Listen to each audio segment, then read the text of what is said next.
again, we got a lot of information to put out today, and so there's a lot of stuff happening. We were doing the documentary that was going to come out on September 26th or 28th. The network, due to scheduling, has pushed it back to January.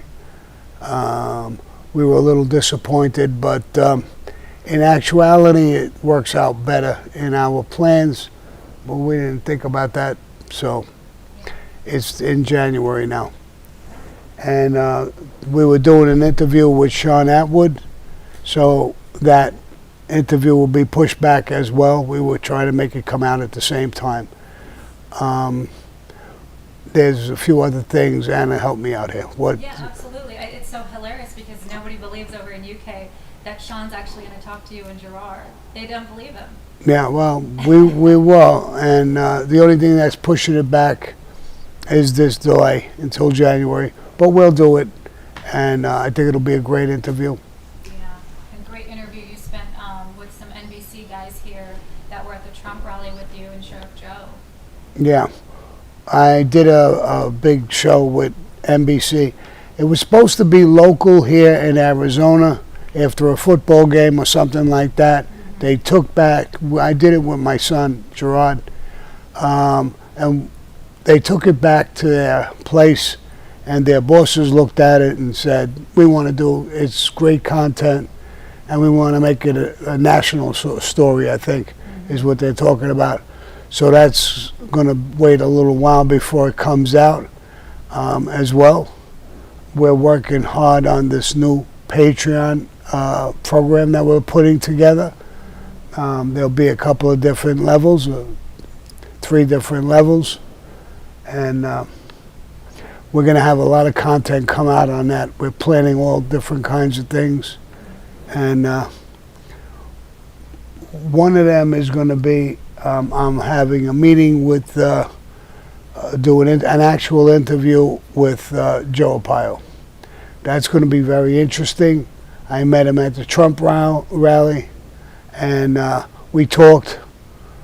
We shook hands, but sitting at the table together is going to be, well, I'm going to choke him because he's 92, so he can't win.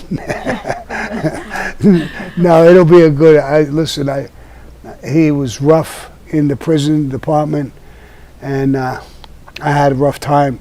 I put that all behind me. Everybody knows I became a born-again Christian in September 1st, and I actually have a couple of pastors in different places calling me up. They heard about it, and they're calling me up, and they would love to talk to me. So we'll see what happens with that stuff, and we just have a lot of things going on. I got some news from Hollywood. I shouldn't even say that because I'm not supposed to say a word, but I think that they wanted to know some things from me, and I think the Johnny Keys thing is being written right now as we speak, and we're coming down with a contract real soon, so I think that's going to come out, a lot faster than my scripted show, I think. But so we had a lot of conversations, a lot of moves we did this morning, and everything is going pretty good. Now, I have my jacket on, I'm freezing my ass off, it's only 116 degrees, but not in here. So I think Amina forgot the air conditioner on last night. So right now, if I have icicles, if I have those, she don't want to take the weight. So. Speaking of Johnny Keys, do you want to hit him with the first trivia question? Yeah. The boss, Angelo Bruno. The boss, Angelo Bruno of Philadelphia, he had a nickname. What was his nickname?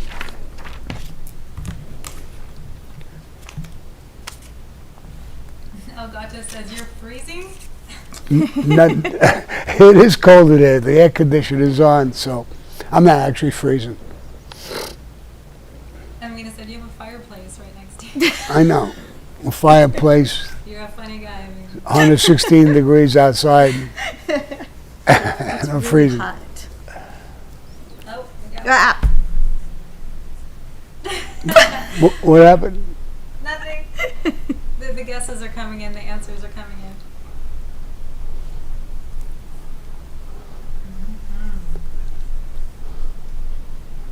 Good job, guys. Your community is just amazing. It's They, really they, like a- they have the answer to it already? Oh yeah, it's like a university. Like a uni. Can you say it again for TikTok? Nobody heard it. TikTok. What is the nickname of Angelo Bruno, the Philadelphia mob boss? He had a nickname. I'm going to go with the first 5, guys. Oh wow, that's generous. That's very generous. Okay. How are we doing TikTok? No one said it just yet. Oh, we got a few. Now everybody's stepping in with it. Good job, guys. Yeah, some of these younger generations really shock me how much they know about. Our family is the best. You know, people do this live. Our family is the best. I mean, they're really like a Bob family. Yeah, oh yeah. They know their facts. They know dates and times, which is great. Yeah. Okay, I got my 5. All How right. many did you get, Sterling? Definitely more than 5. At least 30. Okay, so write down the first 5 on yours. I've got 5 on mine. That have his name? Names What he going was? in. His nickname? Mm-hmm. Names going in. All right. Xavier James, Trent S., Henry Huertas, Danny Murphy, and Francisco Horna. Wow. Bravo. Who's on TikTok? You have some names there? I've got a lot. Southern Libra, Peabody, Pirate Life, Alejandro, Only 5. Ella Marie. We got a ton.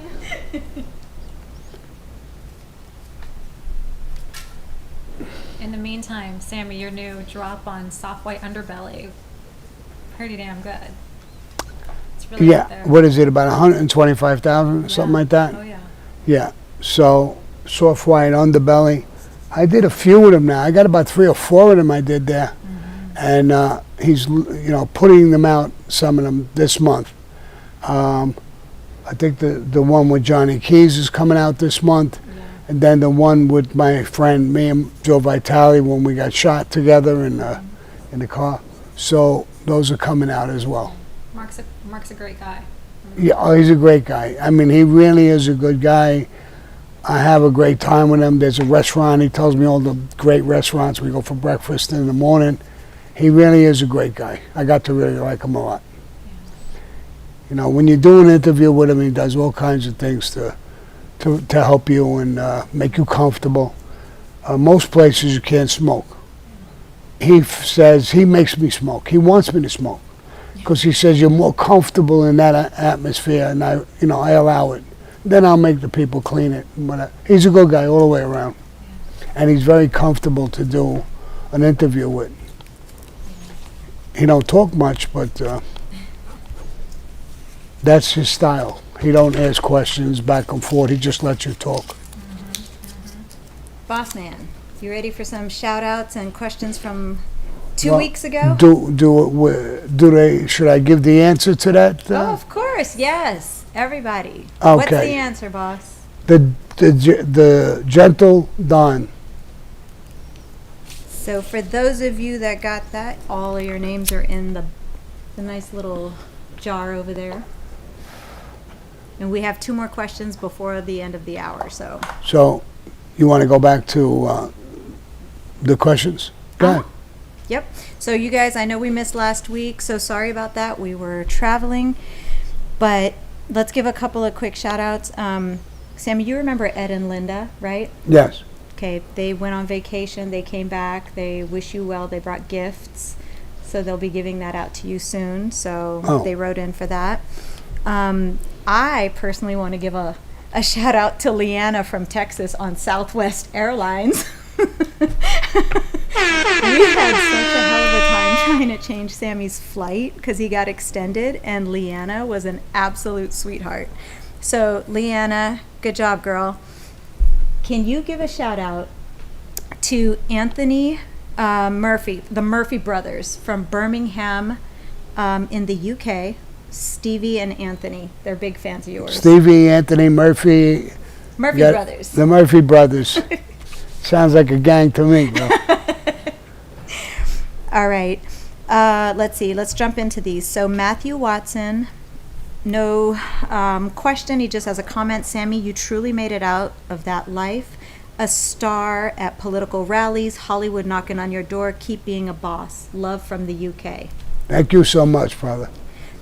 J. Marie last time says, it's so awesome you got a chance to go to the Trump rally. You look so happy. Did you mind telling us a little bit about it? Also, do you talk to anyone from the campaign? Thanks for your for representing gangsters in a proper way. Yeah, thank you. I do know people close to Trump, and that's how I got the passes to go on, executive passes, executive guests. And I went with Anna and her son, and me and my son, so we had a blast. We sat down. People were coming over for selfies. We got some food, popcorn and hot dogs and stuff to sit down and watch, you know. So I think the rally was great. I had a great time. The people were really, really courteous, nice people, everybody at the rally. I'm just not talking about his people. I'm just talking about people in general. They were all in a good mood, very courteous people. You know, people came over to me, excuse me, Sammy, I recognize you could have a selfie. You know, the way they talked, the way they acted, it was just a great day. I was in a good mood. I usually am, but, you know, sometimes some people can make you a little angry and whatever, but not a big deal. But the rally was great. I had fun. We all had fun. Perfect. Okay, we have Aneurysm Fun. Hey, Sammy, did you hear about the new film coming next year about the feud between Frank Costello and Vito Genovese with De Niro playing both roles? It's called Alto Nights. Love from Indiana. Yes. Nick Pileggi, as you know, is a really good friend of mine. He did the writing on it. He's friends with Nick Pileggi, and so I was aware of it from day one. And I knew when it was, you know, it's out now. It's, you know, he wants to show that he's a great actor by playing both parts. Tom Hardy did that in a movie, and for the life of me, I couldn't tell that it was the same guy. That's how good Tom Hardy is. I don't know about Robert De Niro, but I know Tom Hardy did it, and he did a great job. I was arguing with a friend. He said, it's Tom Hardy. I says, I know, but who's the other guy? He said this. Both of them are Tom Hardy. And I couldn't believe it. I had to look at it again and again. And, yeah. So I know about this movie, too. Okay, great. Bradford Blair. He, no question. He just says, just checking in, boss. Just waiting for script for my first role. I got 3 other films I'm starring in. Sorry for the wait. Salute. Thank you. Thank you so much. What is he, acting? I don't know, but I know he gets a lot of stuff from us. All right. All right. Gas Can Lip says, Sammy, would you accept a job from Donald Trump as a security consultant to help stop enemies to the USA with your skill set? I don't think so. I mean, listen, I have a skill set. I don't think that would have happened if I was in charge over there. There would have been guys on the roofs. There would have been helicopters flying around looking at the roofs. You're protecting a president. And there's not only a president, but there's thousands of people who are just fans and just sitting there, and some weirdo comes out with a gun. You know, it's almost like I just saw that thing where a 14-year-old kid goes into school, shoots a whole bunch of people. You know, it's heartbreaking to see these things happen, but you can't come out right away. People come out, they want to condemn everybody who has a gun and all of this stuff. It's one weirdo. Don't blame everybody. It's not the whole world's fault. It's that kid. You know what puzzles me sometimes? If you have a kid, he's your kid, you must know he's weird. This kid is exceptionally weird. I mean, at one point, you got to say to yourself, this kid could go and hurt somebody, keep him away from guns. The father got in trouble now because he was teaching the kid with a gun, and so now he's got a problem. The father's got a problem. The family's got a problem. So, it is what it is. But the same thing with Trump. There's guys, not so much me, I do have experience with that, but they have guys who are ex-Navy SEALs and, heavyweight soldiers who get a job in that area. Those are the guys who got to be near him. He had a couple of girls near him, and I'm not against the girl, but the girl pulled out a gun and couldn't even get it back in her holster. Is that the person you want to put right on top of him for protection? I don't know. So I think that whole thing was a setup from the get-go, and I think more will come out about it in time. To me, that was a professional hit, and it wasn't the kid. The kid probably missed by a mile and hit those people in the audience. The guy who hit him in the air, if you look at the shot, he turned his head in a split second. If he didn't turn his head, look where that shot goes. Right between the eyes. That wasn't the kid. Someday we're going to find out that was an assassin. That was a pro. What saved him is God. A little flinch saved him.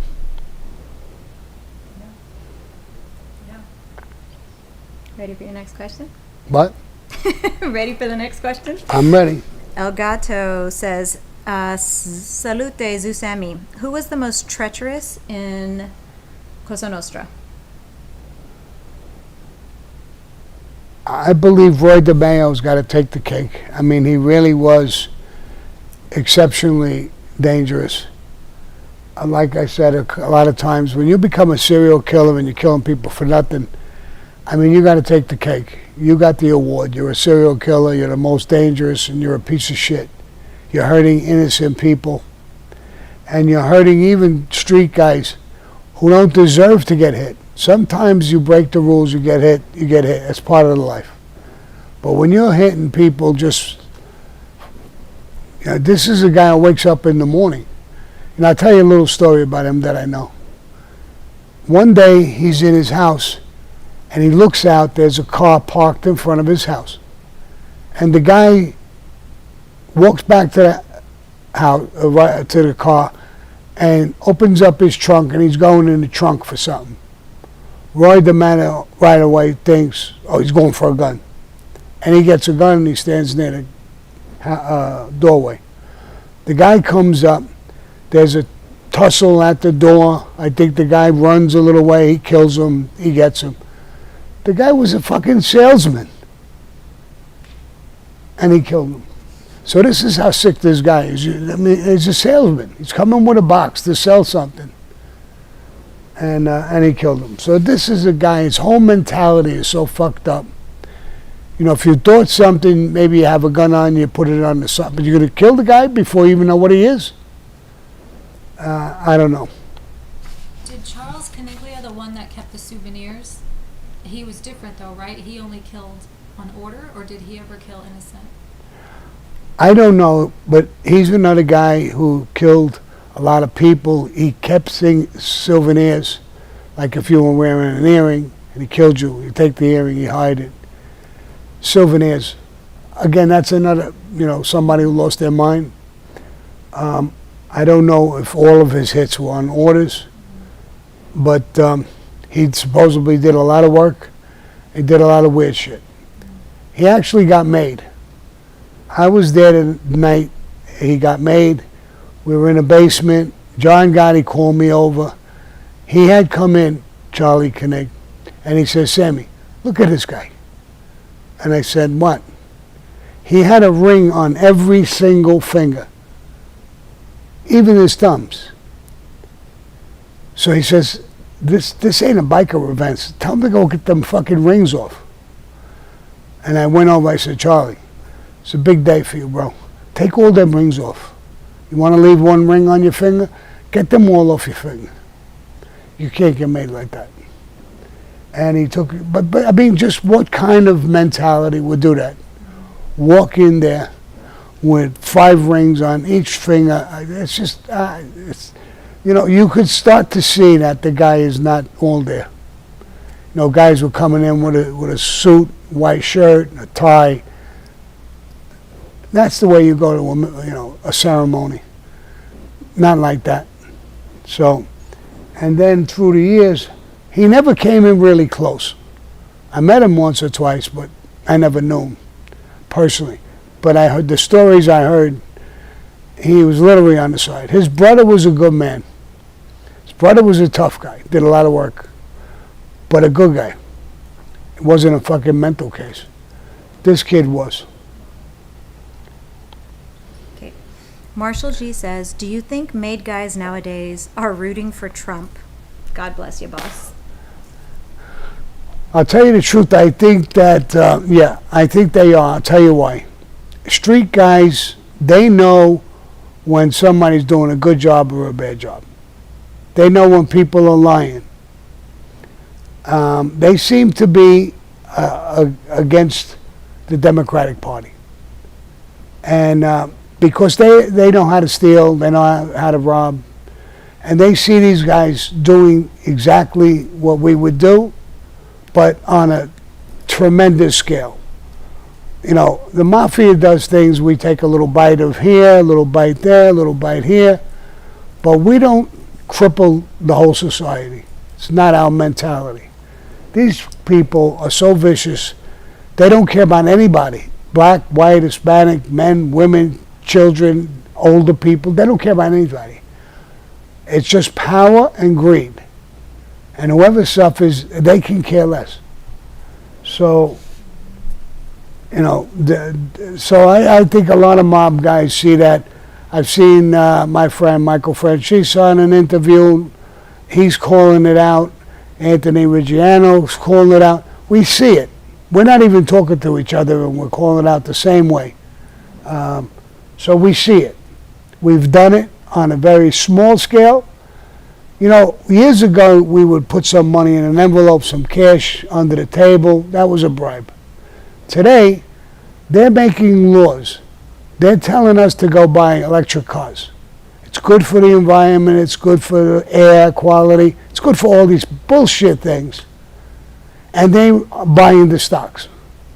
So they become multimillionaires by buying and selling stock. It's nice when you got inside information like that. And you're making the laws. You know which company that the government's going to give them money to expand. The stock is going to go up. They're making millions of dollars. That's how they do it. We see it. We know it. So most guys, mob guys, see that shit. We know exactly what they're doing.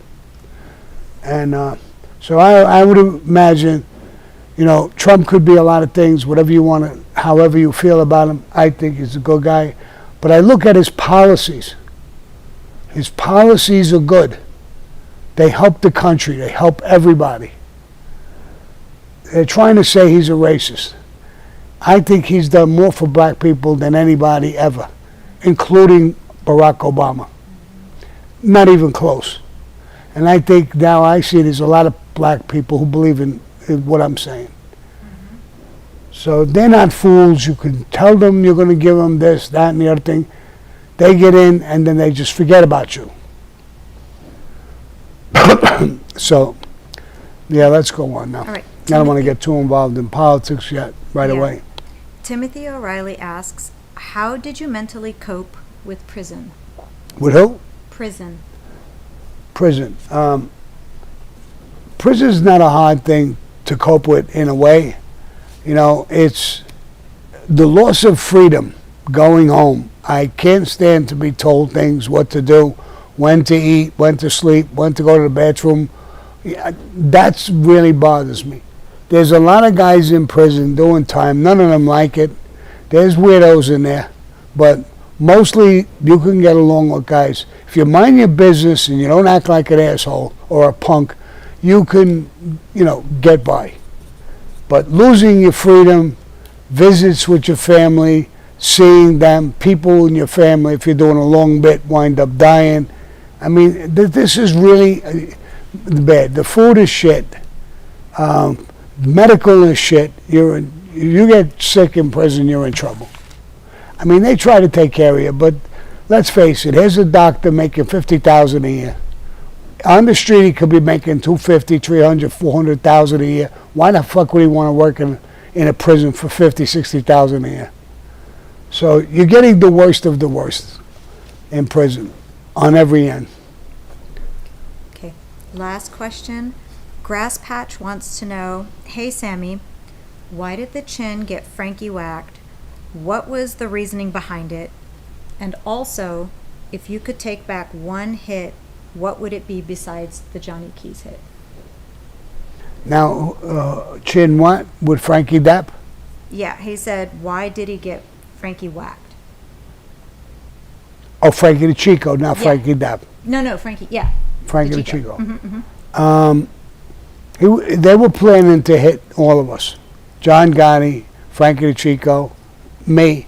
There was a conversation he had in front of a woman, not in front of her, she was on the side, she heard the whole thing. And it came back to me. When they first killed Frankie the Chico, Chin in a meeting said, I don't think we have to kill Sammy. He understands the life. He's into construction. I met him a bunch of times. I think I could make a deal with him. So I was off the table for a while. In a later conversation, he said, if we make these moves and he finds out, he'll bullshit us. It's okay, let's go on, but he's going to come at us. We got to kill him too. And I was back on the list. I never got caught. John never got caught. But it was because of the Castellano hit. He was a boss. Castellano was a boss. He was close with Castellano. And killing a boss, you're breaking the golden rule. All the bosses want to kill you. Some of them didn't care. They didn't want to go to war. Chin was a ballsy guy. He was about to get even.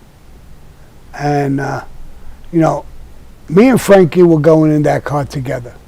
The only thing that saved me was Frankie's car. Frankie would have been driving, I would have been sitting where he was. The only thing that saved me is some guy asked for a card, a lawyer's card, a name, and Frankie left early, walked across the street with him. I was by the door waiting, and he got in the car sideways on the passenger side, and they had him. The guy on the outside looked like John Gotti. They thought they had the two of them. They hit the button. So I missed it by a fraction of an inch. 15, 20 minutes later, me and Frankie would have got in that car and go downtown to meet John. So they would have got me and Frankie. And that's why Chin was doing that. He was Cosa Nostra to the T. He wouldn't accept that hit. So I think that was his motivation. He couldn't stand John Gotti. That's a fact. I think everybody knows that. You talk to Angelo Reggiano and everybody. Chin hated him with a passion. So, when you act like that, a lot of people who are not in Cosa Nostra, oh, look, he looks so good, he's dressed so good, he's this, he's that, he don't care, he's rubbing it in their face. You can't do that in Cosa Nostra. When we take an oath, it's a secret society and a brotherhood. Now, John didn't keep it secret. He was running around acting like a boss, dressed like a movie star, brought every agency that there is in government against us, full force. The media every day was talking about us. A lot of guys went down the drain because of that.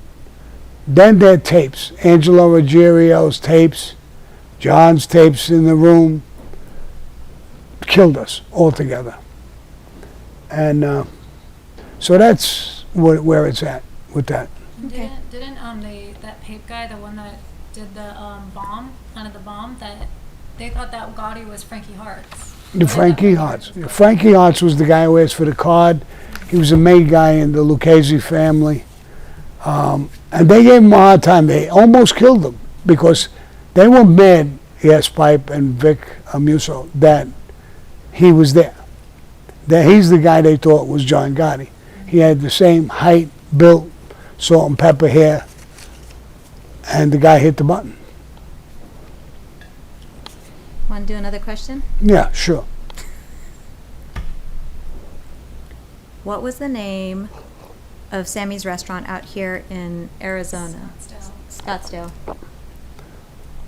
Yep. The name of my restaurant out in Scottsdale, Arizona. What's the name? My TikTokers And YouTubers. and YouTubers. But I've got to talk to them too. We got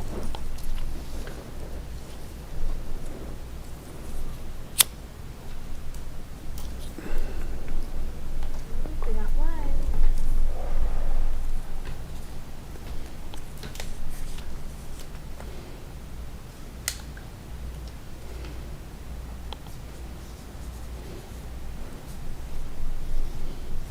Come on, guys.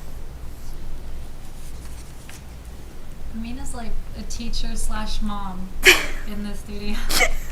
I said no. No saying a word. Okay, I got my 5. Gerard is in the house. Hey, Gerard. Say hello, Gerard. He gave us a salute. Okay, for my YouTubers, I got my 5. I'm going to name you off. We got Janet in PA, Yogi DeBear, Mets fan, Josh Ayub, and Sean McPeak. You 5 are going in the jaw. And now Anna can take over the mic. Yay! How about TikTok? I had someone say it in Spanish. All right. Yeah. It's not Spumoni Goddess. Hit the like button, everyone. Yeah, guys, let's get it Yeah, together. yeah. I never even say that anymore. Hit the like button, subscribe.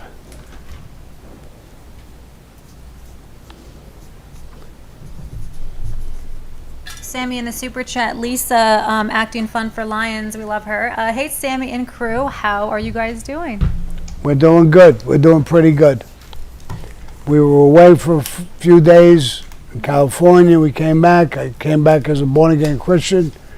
I got dumped in the water.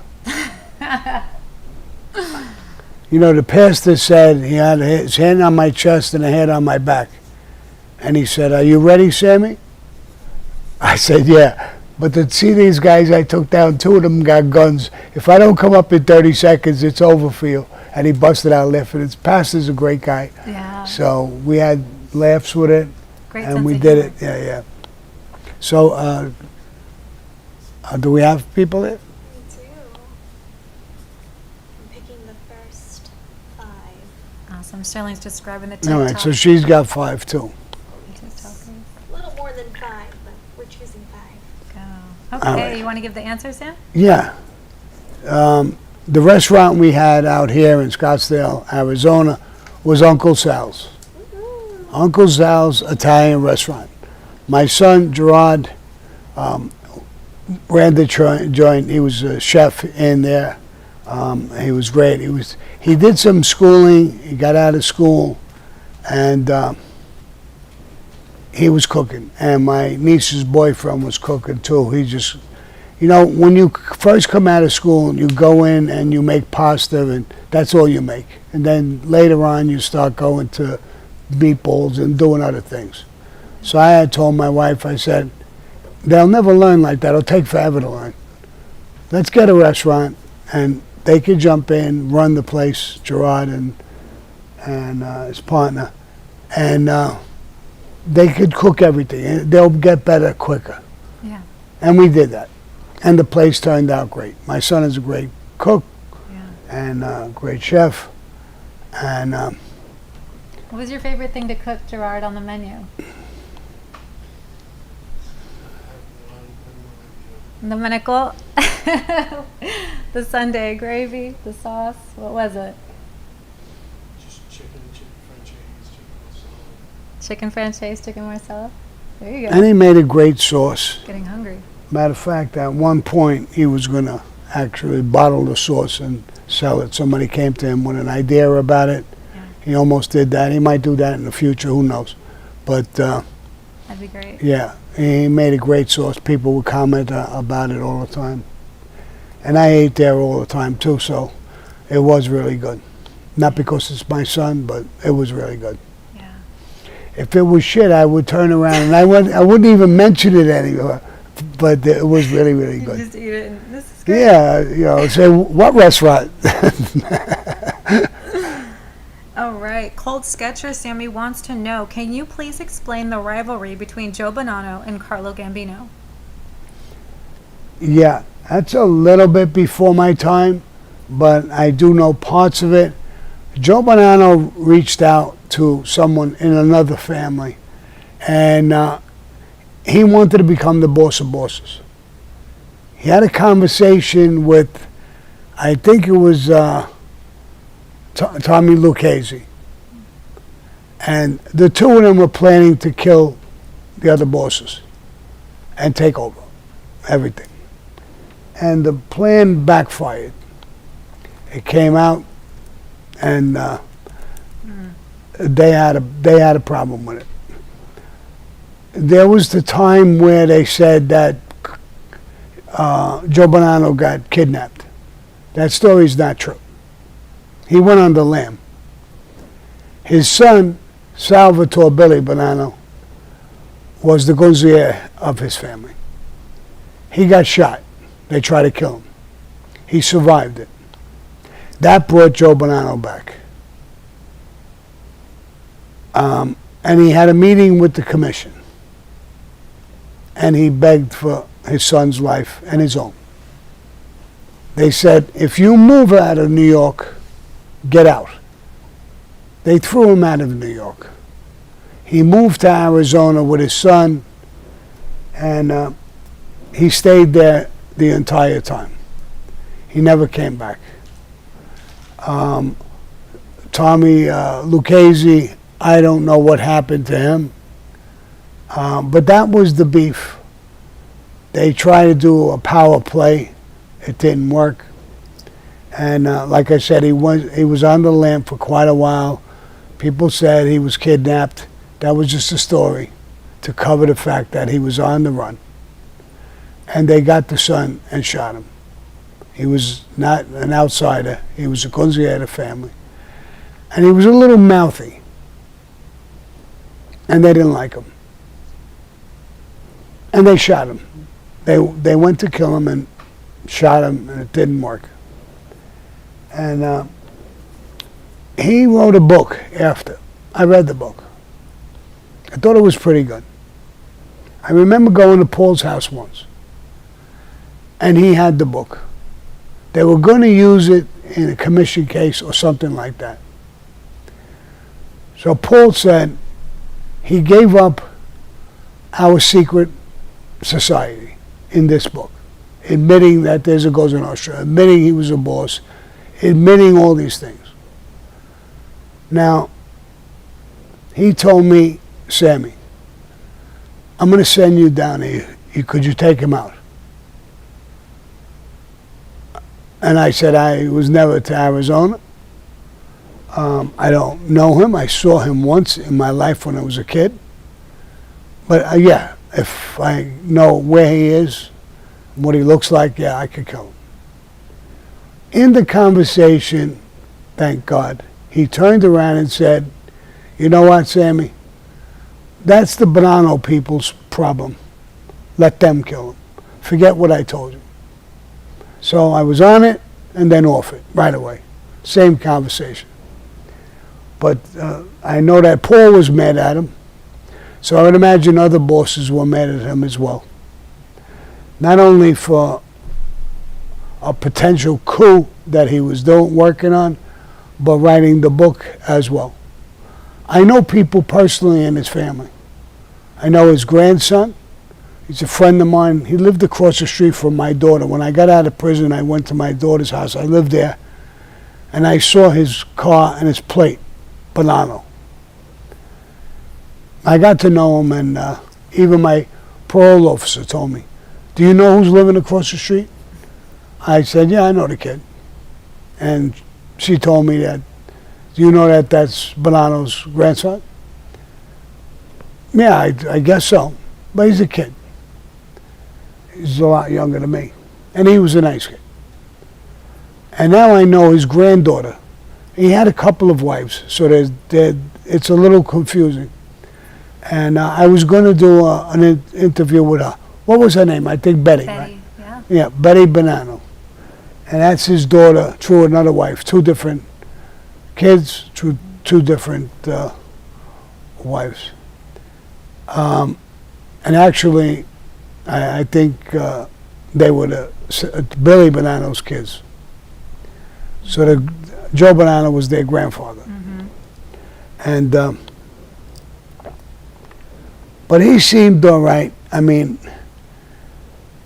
I don't know. I know as a kid we saw him. I was in a pool room one time and everybody was running towards the window. What happened? What happened? I ran towards the window. And outside, across the street from the pool room was a little bar on 86th Street, and he came out, duked out with a hat, with a white scarf, and it was like a big thing for us. Oh my God, that's Joe Bonanno. But I didn't really know him. Then later on, this whole thing had happened, and It's probably like seeing Superman huh? as a kid, you know? Yeah, Seeing yeah. It was Batman. like, you know what I mean? They were legends in their own time, their names.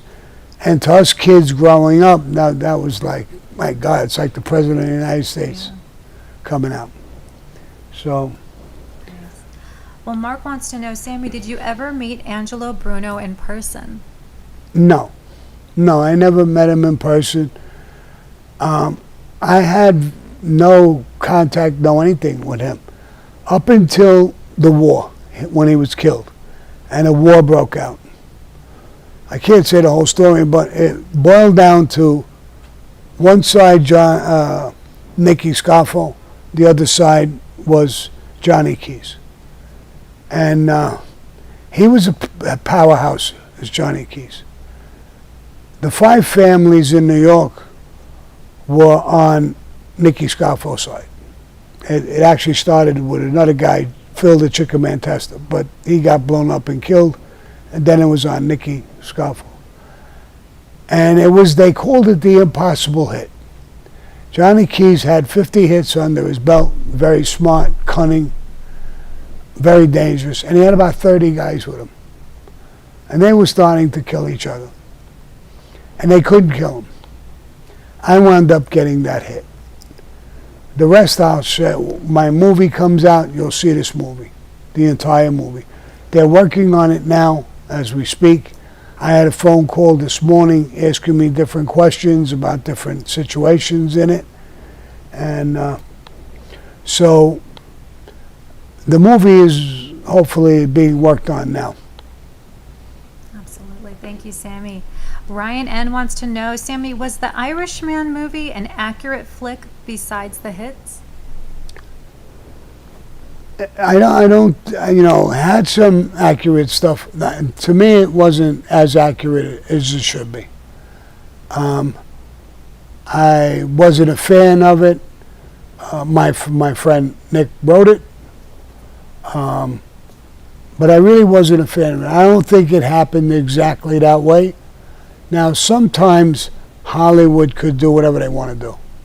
Just like my documentary was supposed to come out in September. The network, we're coming out in January.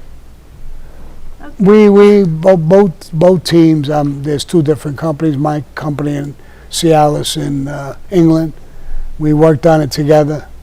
We were both a little pissed off trying to make it come out. But listen, they buy it. Once a network owns it, they do what they want. So we'll wait.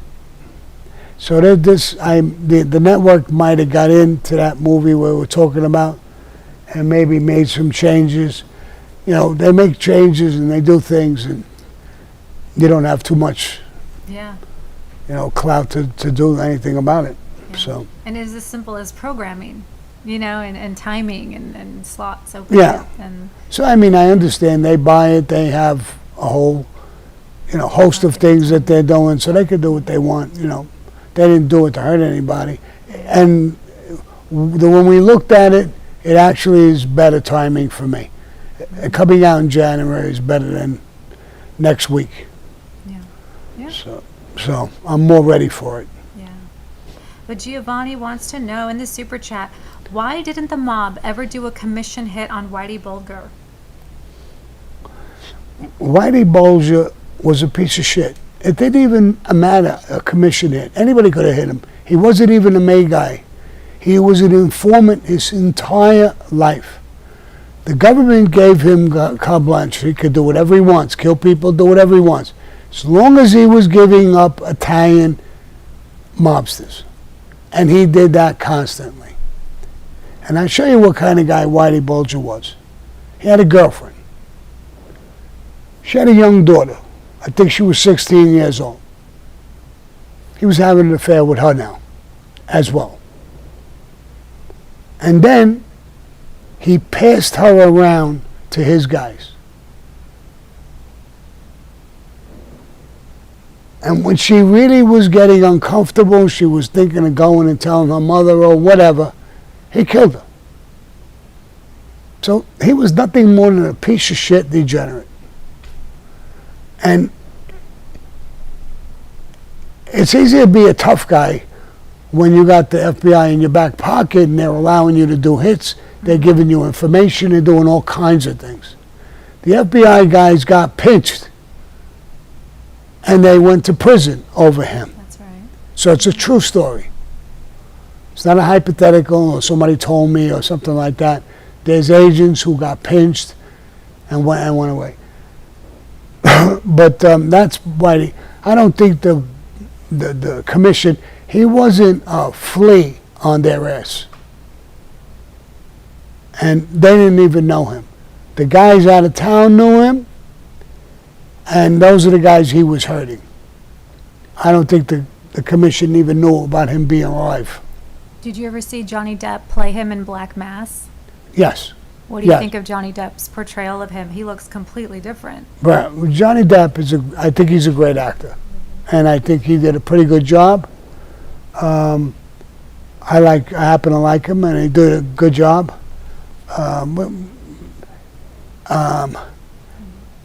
But there's so many things, in that movie too. It was just not, it's based on a true story, but it wasn't true. So I think a lot of it was exaggerated and stuff like that. But Whitey Bulger was nothing. Marshall G in the super chat, Sammy, who makes the decision of who's going to get made? Is it just the family, the boss, or the whole commission? And what is the main reason? How do they choose? No, you're proposed by someone, either a maid guy, but usually a captain or above. Proposes you to become a maid guy, a friend of ours. And it goes up to the ladder to the boss. The boss makes the final decision. But the boss gets your name. My name would be Sammy the Bull, but they would put Salvatore, Sammy the Bull, Gravano. And they pass my name around to every boss in every family. They pass it around to their underbosses, their consigliers, and their captains. The reason they do that is they want to know, do you know him? Did you grow up with him? Do you know his family? What are we letting into our brotherhood? Anybody could say no. But if somebody proposed you and somebody says no, they're going to get upset and they're going to say, all right, you have the right to say no. Why? The guy can't say, I don't like him. They don't give a fuck who you like. Did he do something that he don't belong in our life? Now, if there's no answer and everybody agrees that you should be a friend of ours in the family, Then the boss goes ahead, makes a date and time with the administration usually, and they call you in one at a time and make you. They burn a saint in your hand. It's a blood oath. They cut your hand, they put blood on the saint, they set it on fire, you rock it back and forth when he ducks out. They tell you, if you cooperate, or if you disclose the family in any way, may your soul burn in hell like these ashes you just put in the ashtray. So it's a ritual, it's a blood oath, and it's a very important thing. But, you know, there's two sides of this thing with this oath and this whole thing. It has to be both ways. Guys flip because people do scummy things to them. And you look at a guy and you say, man, this guy's a tough guy, and he flipped. Why? He was facing life so many times and put his life on the line so many times. What made him do that? So there's a lot of times that if you're betrayed for up on top, I'll use the Bonanno family. Joe Messina was the boss of the family. He flipped. His brother-in-law, Sal Vitale, was the underboss. He flipped. What the fuck do you want all these other guys to do? Go in jail, do the rest of their lives in prison for them? So it's got to be a two-way street. And it is most of the time a two-way street. But sometimes you got to understand that life has a lot of twists and turns in it. And I know I never liked it. I did it, left the life. But I hated it. I never liked it. I hated myself for doing it. But like I said, it's got to be a two-way street. If you and your wife love each other, you may argue and fight, and you may do a lot of things. You may even kill each other, but you're not going to go against each other. But if there's no love at all, and you're betrayed, I'll say by your wife, you're not going to want to be with her no more. That marriage, the oath you took, don't mean shit no more. Or vice versa. A woman, this guy just abuses her, hits her, goes out with other women. She don't want to be with him no more. She took an oath to God in this marriage, but that she goes.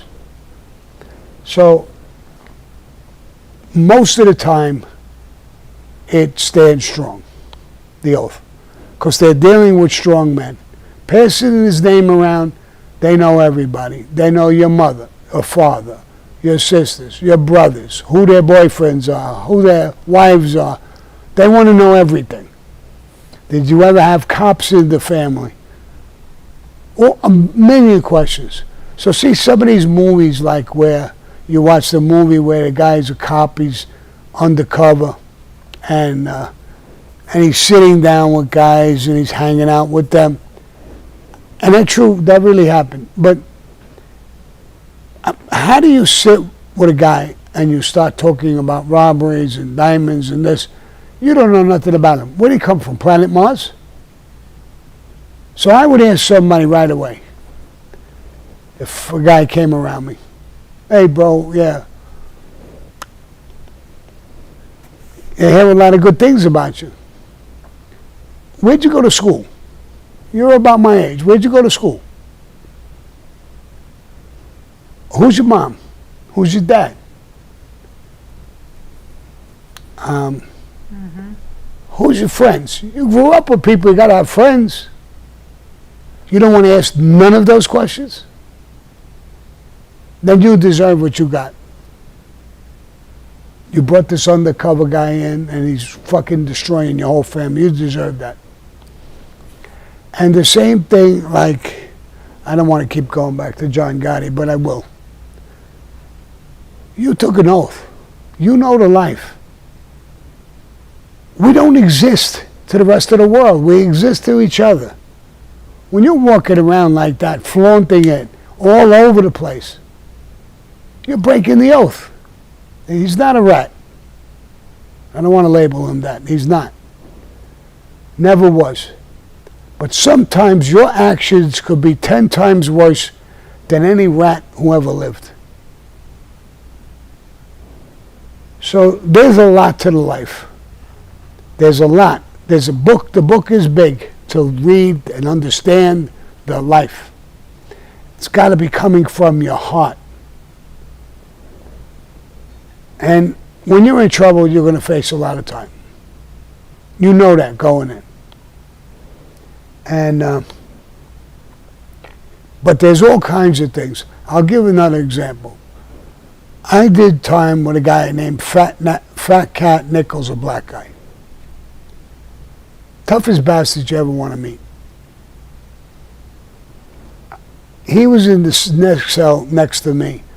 We ate at different tables. He was at this table. I was at the next table with mob guys. He killed his parole officer.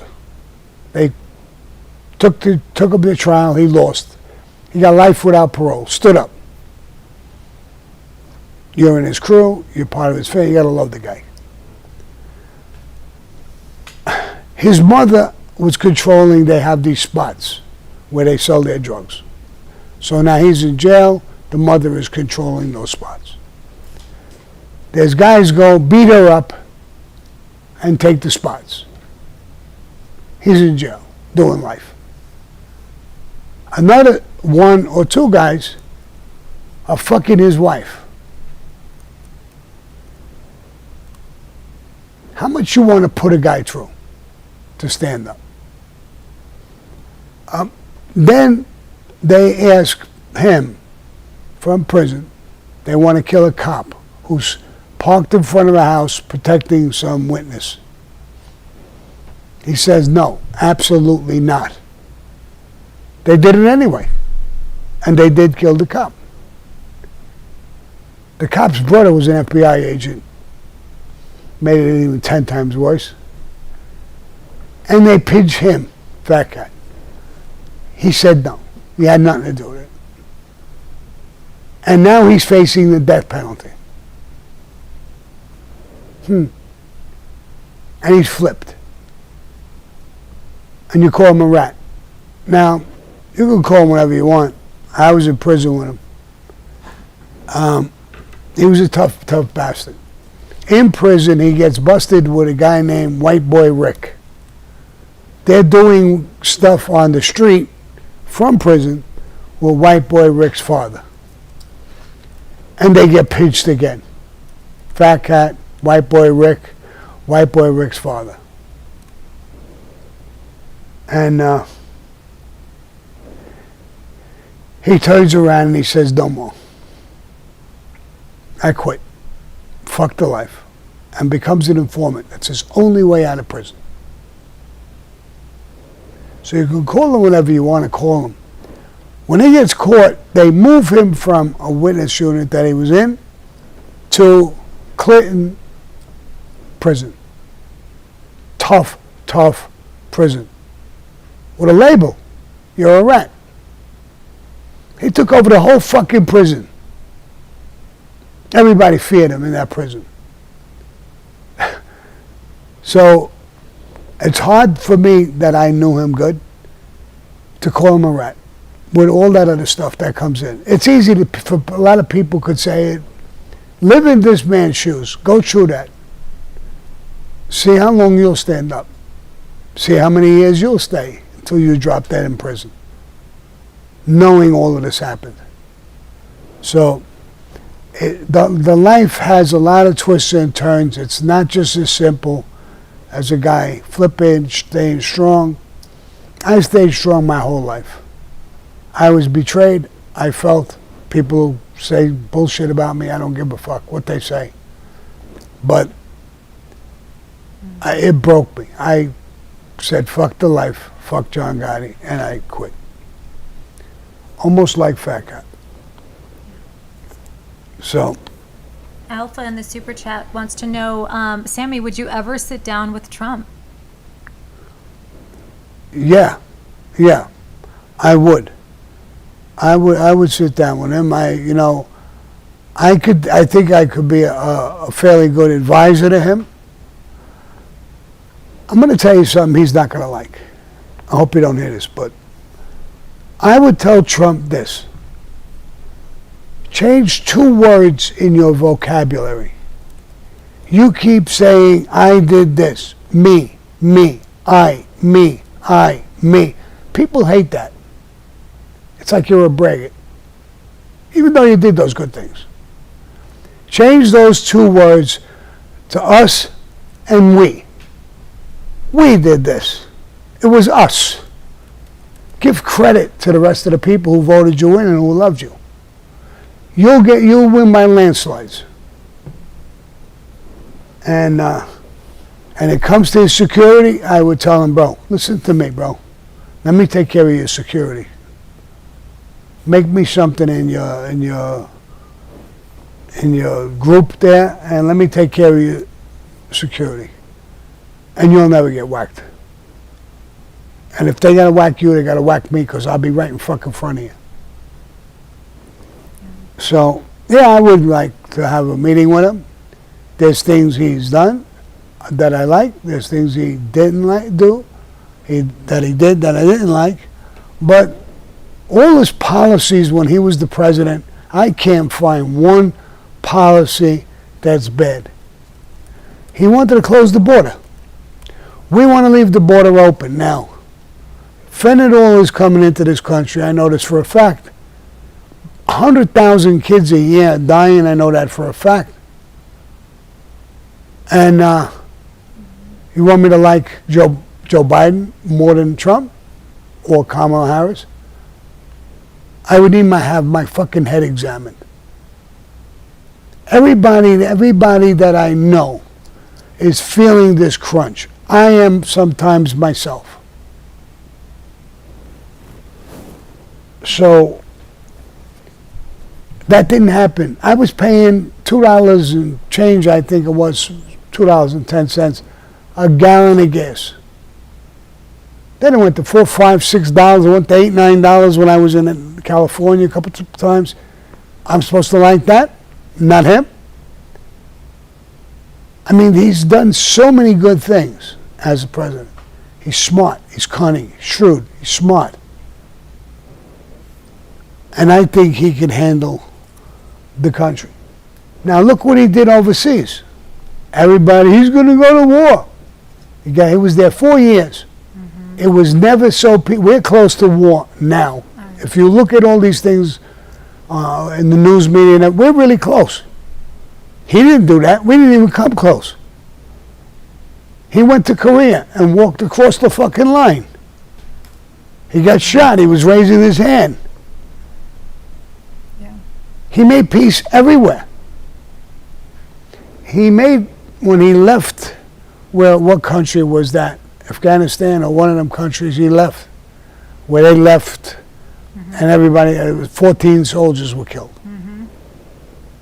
He told them, and there was people there who witnessed it, he said, if one hair on one of my people, the soldiers, if their one hair is hurt on their head, and he went somewhere and took out a picture of the guy's house, yeah. and he says, here, the coordinates. That's where you live, right? Hurt one of these troopers, soldiers, mm-hmm. Navy people. I'm going to pull out. Hurt one of them. I know where you live. Now, a president telling you something like that in the United States, bro, he made this guy shit in his pants.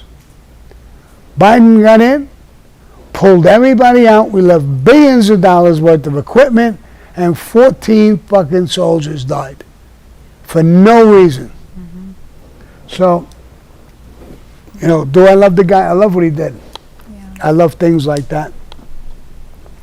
You want to get to the third trivia question for the chance to win? Yeah. Okay. It's about how you got your nickname, everybody. It's about how Sammy the Bull came to be. You want to go ahead and ask the question, Sammy? How did I get my nickname? Mm-hmm. That's as far as I can go without saying it. I got a gift from my parents when I was young, and that's how I got my nickname. So what was it? What was the brand of the bike? What was the brand? Sammy's talked about this several times. So you just said it of the bike, so they already know it's a bike. It's a bike, but All right, what was the brand name of the bike? YouTube, we got to do a little harder for you guys because you guys are very well versed in the mafia genre. Guys, don't tell me it's a bike. What's the brand? Okay, Mom. Okay, simmer down, simmer down. What's the brand, guys? Good job. It was not a Huffy, Joey. I'm sorry. Tim's not a Huffy, love. It's not a mongoose, Matt, but good guess. It's a nice bike. Did anybody get it on TikTok? A ton of people. Awesome. My TikTok has got it. Come on, guys. That's so good. My TikTok has got it. TikTok has got it. YouTube's got it. You want to go ahead and say the answer? Tell him, Sammy. A Schwinn. Back then, a Schwinn was like the Cadillac of bikes. Everybody wanted one. I got it. I went to the grocery store with it. I was so proud of it. My father told me, you know we're broke. Take care of this bike. I went in the grocery store. I came out. The bike was gone. Somebody stole it. 2 days later, my friends, Sammy, there's your bike. It's down the corner near the grocery store. Right across the street from the grocery store, there was the Wabbit. It was a gangster hangout in a bar. I got down there was 2 kids. I think I was about 9 or 10. And the kids were, one was 12 and one was 13. There's a big difference when you're young like that. I grabbed the bike. I started fighting. I was crying. I was bleeding. I was fighting. I wouldn't give it up. One of the guys came across, broke up the fight. And he said, you're Jerry and Kay's son, right? Yeah. What's your name? Sammy. Another guy from across the street said, what's going on over there? And he said, Jerry and Kay's son, this kid Sammy. You see the way he was fighting? He was like a little bull.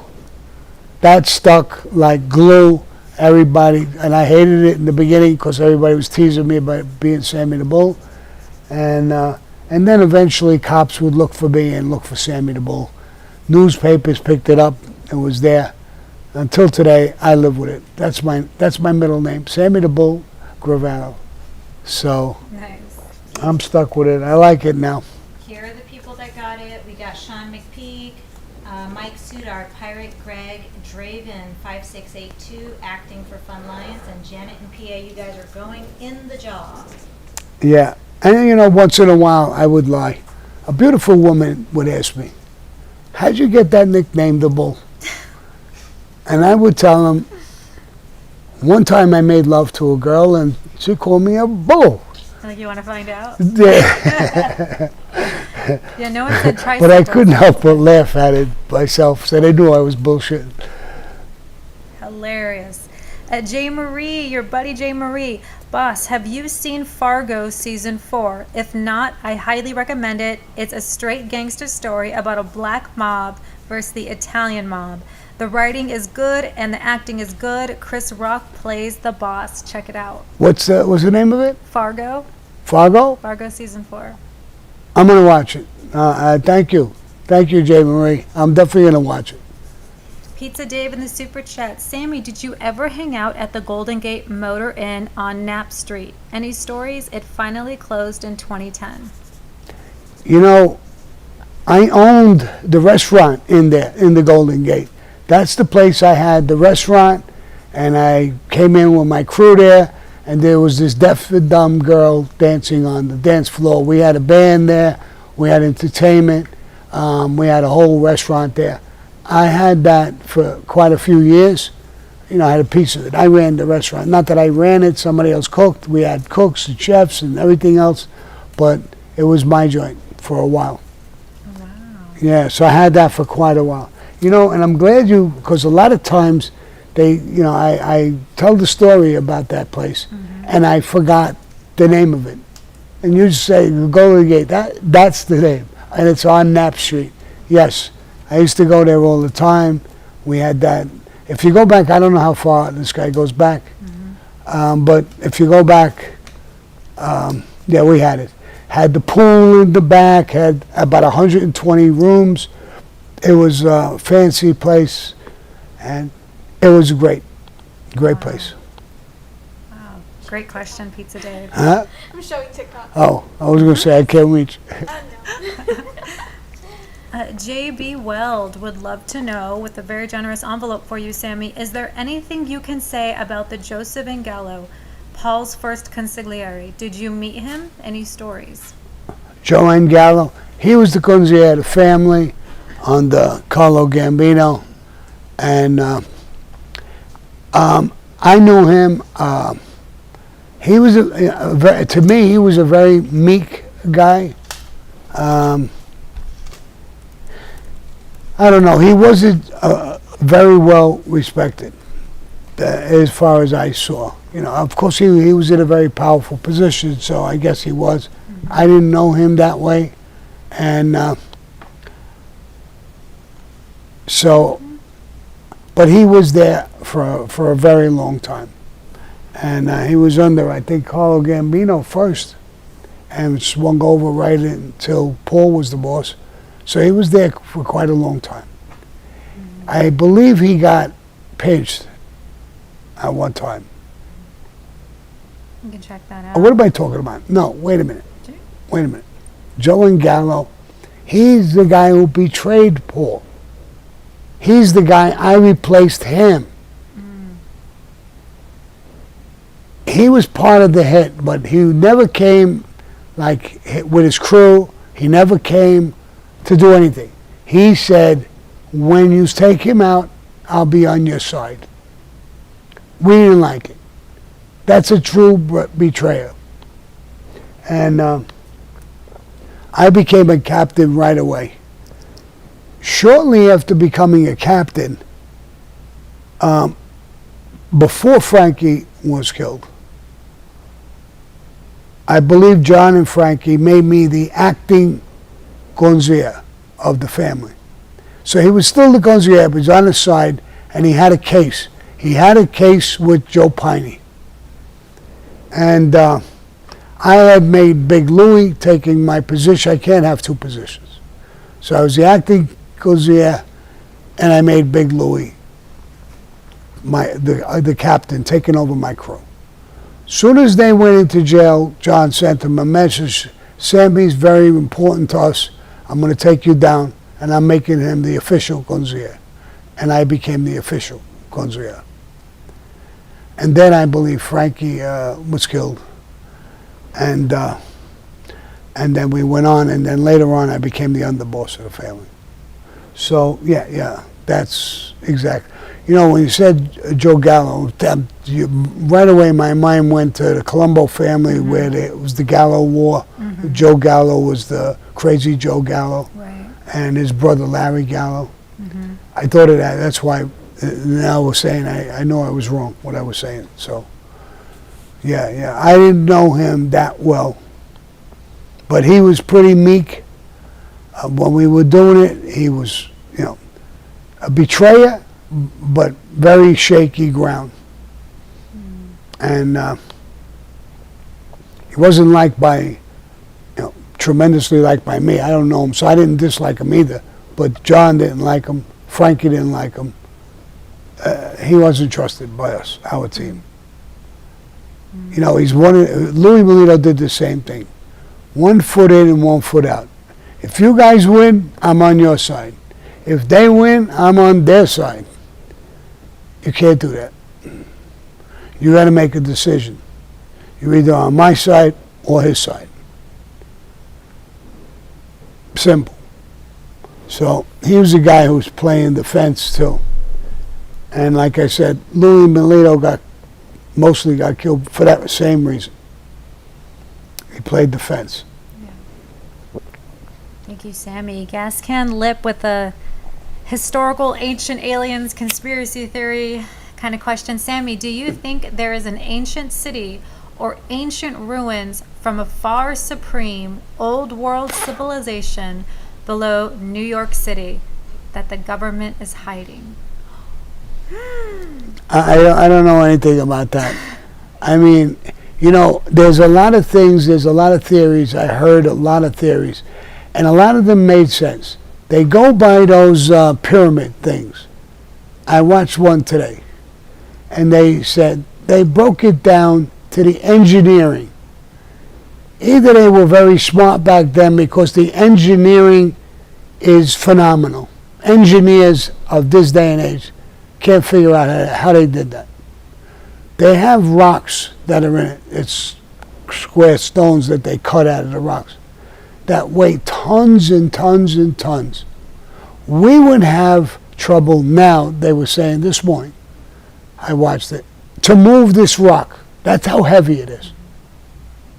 When you're talking 20, 30, 40 tons, each ton is 2,000 pounds.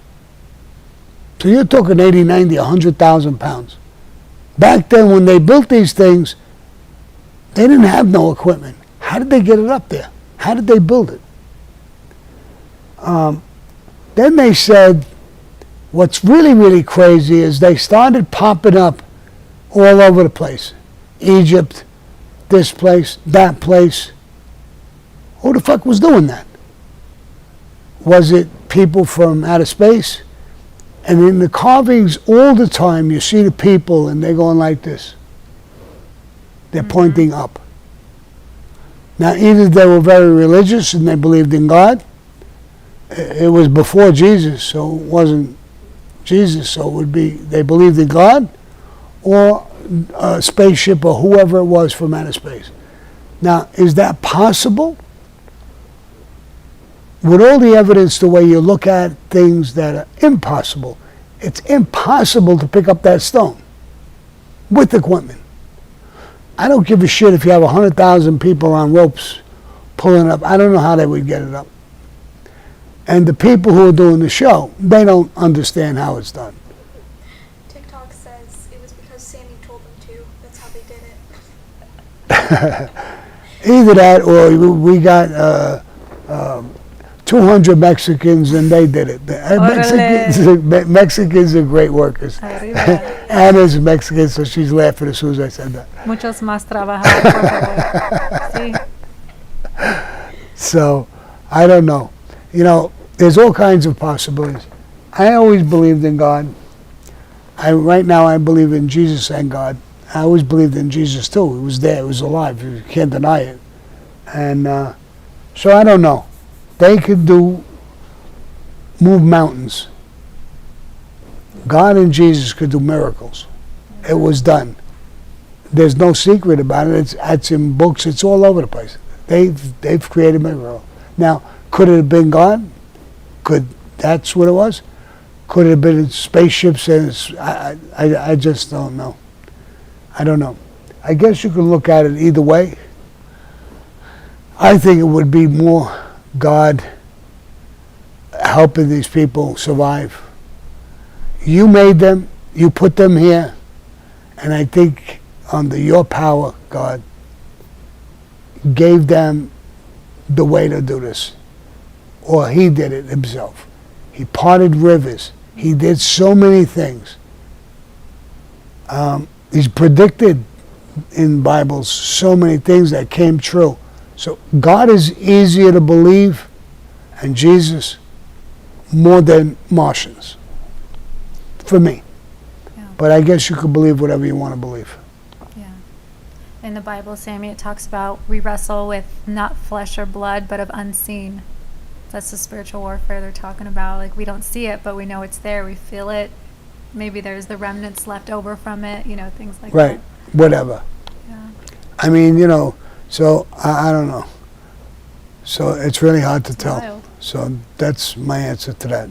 Well, El Gato wants to know, Sammy Salute, why did Mr. Al Capone dislike Mr. Lucky Luciano? I don't know why he disliked him. Al Capone was a real tough bastard. He was a bodyguard. he gets into fights and things. That's how he got that big scar on his face. Now, a lot of people are afraid of that scar. Me, I'm not afraid of that scar. I'm afraid of whoever the fuck gave him that scar. And at came a time, he was thrown out of New York. He was told to leave or they would kill him. And he went to Chicago. The old Zips, the real Sicilian Mafia, was there. And they liked him a lot. They liked him a lot because he was fighting Irish crews. They had trouble with Irish crews. And he was a wild man. Machine guns, bombs. He was a wild man. 1. 2, he got the unions and was making tons of money. And he told gangsters in New York, that's how they learned about how you make money with these unions. And then he was in prohibition in a big, big way. So he had a lot of things to like about him, but in New York, he was thrown out. Frankie Yale, I believe he was under Frankie Yale, and I think Frankie Yale is the guy who told him to go. And he was also the guy who saved him. They were going to kill him. Frankie Yale said, no, let's not kill him. We'll just ban him out. And that's what they did. So he banned him out, but he saved him at the same time. He could have just let it go and they would have killed him. Lucky Luciano, who created the commissions, he was the one who came in with all the old bosses were there. They would kill each other over turf and over this and over that. He created the mafia as far as let's stop killing each other. Let's put together a commission. Give people different states, different places that belongs to you. He created the whole thing. So I don't know if Al Capone didn't like him, and I wouldn't know the reason. I don't think they got, I don't hear stories where they were hitting heads. Nice. Thank you, Sammy. Franz Marx. Sammy, did you know Sam or Angelo Pagano? The name is very, very familiar, but I can't be sure. Give us some more context, please, Marx, in the chat. I'll grab it. Fun for reason. Hey, Sammy, I know that you didn't move sooner against Paul Castellano because you respected him and you didn't have Neil's blessing on it. But if you would have done it on his lifetime, how would things turned out then? I don't understand. I don't understand the But question. if you would have done it, Fun for reason. Can you give us an updated question? I just want to make sure we get it right for Sammy. Yeah. Thank you. Sammy, Gascan Lip wants to know, do you think the Sparks Steakhouse should throw you cash commission for how much you skyrocketed their tourism? Yes. Yes. I mean, they're still getting people visiting that place and asking, where's Paul's table? Where did this happen? Where did that happen? People go there from out of town, and it's like, it's a tourist area now. And they go there, and while they're there, asking all those questions. And they let that information out a bunch of times. They were telling street guys. They just keep asking for, what happened, where's the seat, where's the car parked. It's crazy. There's a bunch of places that happened that, somebody got killed in a place and it became famous. Yeah. That's a little weird, but. JB Weld would like to know any dealings or stories about Harry Riccoboni from Riccoboni. Philadelphia, right? AKA Harry the Hunchback. Riccoboni, the Hunchback, from Philadelphia. Yes, I do. He was on one of the sides. I forget what side he was on. And he was a little tiny guy, weird-looking guy, but tough as fucking nails. They came to shoot him in the car one time. They pulled out a gun. They shot him once, maybe twice. And he grabs the fucking gun from the hit guy, pulls it away, and shoots at the hit guy. And he wound up with a big name and reputation over that. I don't think he died. Well, he died later. But, yeah, he was a Philadelphia guy. I'm not sure what side he was on. And that was his, people talked about that story from now until doomsday. Wow. Thank you, Sammy. Just Bose wants to know, is it true Peter Gotti wasn't very smart? Duh. If that answers does that answer the question? Peter Gotti was a fucking, he didn't know what planet he was on. I mean, he made so many mistakes. How they put him in as the boss after John, I have no idea. I mean, he did the stupidest things you could do. I remember when I was in with John, my wife would always come early so I can get out on a visit. And they would call, Gravano, you got a visit. 15, 20 minutes, a half hour later, Gotti, you got a visit. Gotti hated it. So he grabbed Peter Gotti when he came on a visit. He said, fucking Sammy's always being called first. You better get here fucking when this thing opens, so my name is called first. He got so nervous over that. The next time they came, he parked his car, not a regular spot, but he just parked it real good. Boom, put the thing down, shut the ignition, got out, started running to get in first. Saw my wife online already. And the car wasn't in park. It was in neutral or something, and it rolled down the hill and crashed. And then he ran over to my wife. He says, please, Dad, you're going to get me killed. Don't go in. Wait for me and let me go before you, and told my wife the story. My wife told me on a visit. I said, you kidding? She said, no. He wants to come in first. John had a fucking ego, just weird problems. I mean, so. Wow. Deb's a real one. Yeah. Constantine, Sammy. And let me add this. I told my wife, I says, listen, when you come in the next time, you're going to let him get ahead of you, go first? She said, no. My wife's a little peanut. So. So cute. Constantine is asking, Sammy, objectively speaking, which one neighborhood was known to produce the toughest gangsters? Were there areas in the Bronx, Brooklyn, or Queens that stick out? There's places in every area. Harlem had tough, Fat Tony had a crew there. But one thing about, and I don't want to say it like because I came from Bensonhurst, Brooklyn, but Bensonhurst, Brooklyn had so many bosses who became bosses. Paul Castellano was from that area. Carmine Persico was from that area. Joe Colombo was from that area. Bensonhurst, Brooklyn. Joe Bonanno, before he was thrown out, we seen him in the neighborhood going to the bar.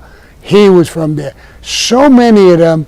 The guy, Frank, I mentioned him before, Frank, whatever the fuck his name is, he was there. I mean, Frankie L. Was from Bensonhurst, Brooklyn. All of them were, so many of them were from Bensonhurst, Brooklyn. It's amazing. I don't know how that happens. So that's a neighborhood that sticks out, not only because I was there, but so many guys. Like you get Queens, John's area. There's a couple guys, John and a few other people, but nothing like Bensonhurst, Brooklyn. Nothing. The Bronx, there was some people. Harlem, Fat Tony and them, they had a place in Harlem. There was people in different places all over the place. Long Island, but Staten Island had a ton of people when they built the bridge.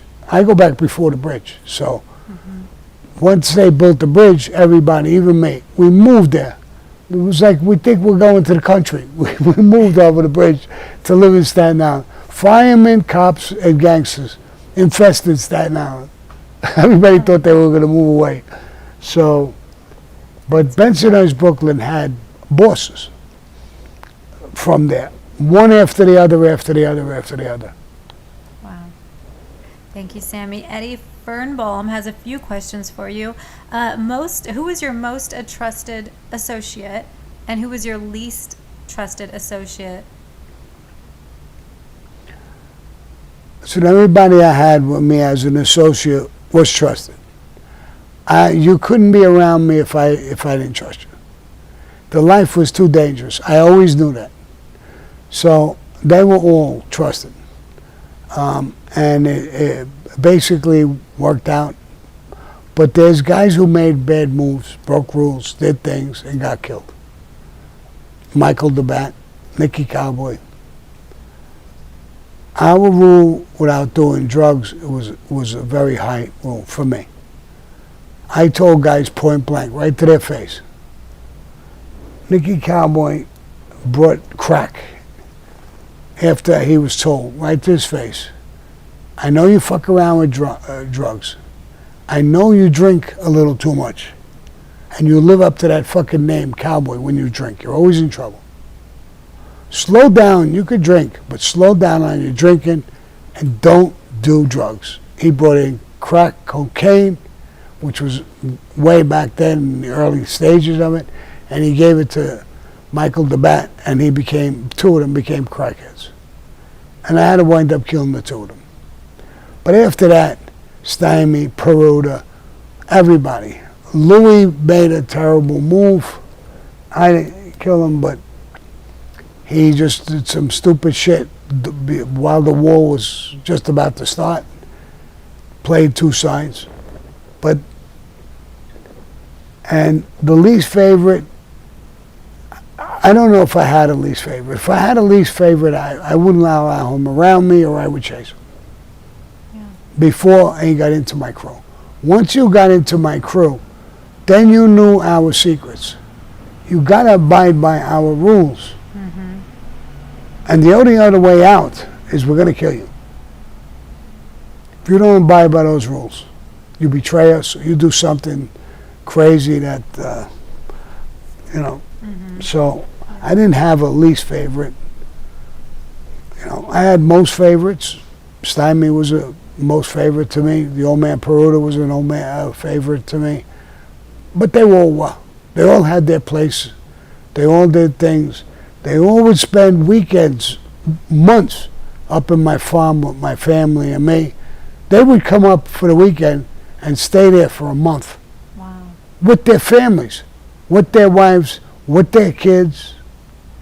Every party I had, they were at. So to me, they were all family. We were all like this. And in that life, that's how you have to be. If you think somebody's not on your side like this, then you can't have him in your crew tight. Then he's got to be on the side. If you even want him at all. I'll give you a thing. There's a kid who came, he had pills where you go to sleep, you do this, you do that. And I could have made good money. You know what I'm talking about. Mm-hmm. And he gave me some pills, and I said, the date on the bottle is already expired. He said, most of them are old people. They'll never know. It don't matter anyway. No. I know it's expired. I'm going to sell people who are just, no. Anna, did I chase him? Yeah, you did. I chased him immediately. Yeah. I don't want people like that around me. I'm not out to con people or lie to people. The thing, then why they put the date on the bottle to when it expires, if it doesn't matter? So, Yeah. And I'm like that in business. I'm out like that everywhere with everything. All my life, I've been that way.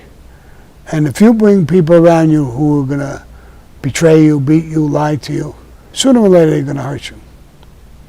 It's just a given a time when it'll happen. You see my daughter and Ramona, they're friends since kids. I mean, you watch the Mob Wives, and Ramona yelled, Karen! My daughter goes to try to run, a guy grabs her, she's punching the shit out of the guy to go help Ramona. They argue, they're like cats and dogs, but they love each other, and they're together so many years. And every time there's any kind of problem, they're together. I cooperated, a lot of people pulled away from my daughter, not Ramona. Those are people who, they're tops in your life. My daughter opened up a place, the body shop, the body depot. And they do all kinds of facials, all kinds of stuff like that. So Ramona's not in. So my daughter says, get some products and we'll push it from here. So she didn't get her in as a partner. She's partners with another girl, but she brings all her products in the store and pushes it. She's never going to leave her out. Yeah. And that's love and affection that you see. And if you've ever watched it on my daughter on Mob Wives, she's like that. Yeah.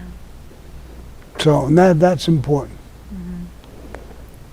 She had a great interview too with Bunny, Jelly Roll's wife. Yeah, she did a great, Yeah. a Jelly Roll's wife, Bunny. My daughter did an interview with her. It was a great interview. Yeah, she's very eloquently spoken. Oh, she's smart. My daughter's smart. Hell yeah. She's smart as a whip. She's got, she was doing that here in Arizona. She's licensed to an esthetician in Arizona. When she went to New York, it's a different, it's the same license, but it's a little harder. So she went back studying the books. She took the test. She's got a license in New York. Now she opened up the place in Jersey, and she's got a license over there. So she's a smart little dude. Yeah, that's awesome. She works hard. You saw she was ripping the place apart. Oh, yeah. And she's building it. She's plastering the walls. She's doing, she's really, really a good person. Yeah, she's like you. I don't know when she sleeps. Yeah, she's a go-getter Yeah, with everything. that's awesome. Eddie also wants to know, what was your favorite restaurant? Welcome to the faith and God bless. Washington State? Yeah, then and now, if you can. Well, I mean, I had local restaurants I went to that I was a nobody. And even when I became somebody, a maid guy, or even an underboss, I always went back to those places. They always had great food, treated me good, no big name, no nothing. I did go to Manhattan. There was a place, I think it was Mary's or something was the name of it, in Little Italy. I mean, excellent place. Presidents and come to Little Italy, they go eat in that place. Oh. Great restaurant. Over here, there's a lot of places. I like the Ambassador. Yeah, you love the Global Ambassador. The Global Ambassador, great place. I mean, I went to this other place, Dominic's. It's a steakhouse, Steak 44. They have a lot of great places in Scottsdale. They really, really do. All around. And then if I'm not in Scottsdale, nothing fancy, I'm eating in Calabres. Oh, you love that place. I love it. It's good. It's commercial food, but it's good. They're good. And they treat you good, So I look at those two things. What about Chick-fil-A? Chick-fil-A? They could rub Chick-fil-A on their chest. Special sauce. No, Chick-fil-A is all right, but that's a fast food. That's like a McDonald's or something, right? A fancier one. It's for Christians. Like Lowe's on Sundays. They have the best fries. Like Hobby Lobby. Yeah. Yeah. But that's there. I went there to Chick-fil-A a couple times. They're good. And now that I'm a Christian, I'm going to have to go more. But My brother. My pleasure. Yeah, Every my time. pleasure. Franz Marks with the Pagano Brothers question said that they supplied fasteners to all public projects. They were based in Newburgh. say it again. The Pagano Brothers supplied fasteners to all public projects, and they were based in Newburgh. Fasteners? Mm-hmm. I don't know what a fastener is. What do you Like mean? in the construction business, like the, I guess, like the bolt, the nut and bolt Oh. fasteners. Okay. Yeah, no, I Still don't. don't know. Yeah. No, it don't ring a bell for me. Stephen Bloom just passed up an envelope for you. No comment, no question. That a boy, Bloom. Fun for reason back to get that question sorted out. Says, if you moved against Paul on Neil's time, how would it have turned out? Well, I think it would have turned out the same way. We wouldn't have killed Neil. Everybody loved him. We would not have killed him. And he was right with Cosa Nostra. When John and Angelo went to him to get his blessings, he said no. He said, you guys broke every fucking rule in the book, and now you want to come to me and tell me you want to kill the boss. What the fuck did he do? So he was right with all of those things. And if we would have killed Paul before Neil died, Neil was dying with cancer, so he really couldn't do anything to us. But we wouldn't have done anything to him. We would have maybe took him down officially. He's laying at home with cancer. He's no longer the underboss, and we would have continued what we were doing, but we wouldn't have hurt him. But he was right when it came to John, Frankie, Angelo. I mean, you guys were wrong, if you think about it. I mean, you broke every rule in the book, and now you want to kill him because you're on the hook. You put yourself on the hook. And Neil told him, I'll represent you and try to save your life.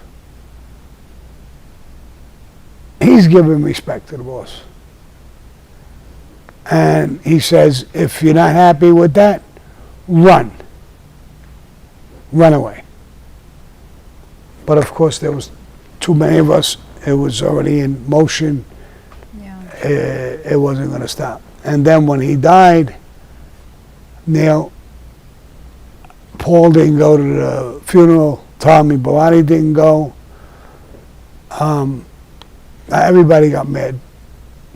And, we felt we would like to go to him and say, you know what? You know what kept you fucking alive for the past 6, 7, 8 months? Neil. Your underboss. And he died. And you didn't have the respect to go to the funeral. But his answer was that he had heat, he had a case, he had the news. Our answer is fuck the case, fuck the news, and the heat. They already know who you are. They already pinched you. They're putting you in jail. More than likely. You could have paid respects. Our life is built on that, like I say so many times. If you have no respect, you're just not going to last in that life. Sooner or later, you're not going to last.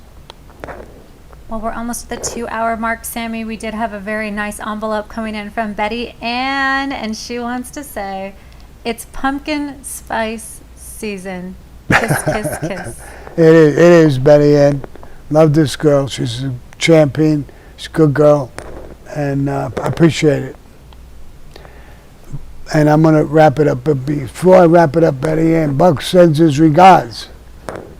Oh, my Lord. All right, kiddo.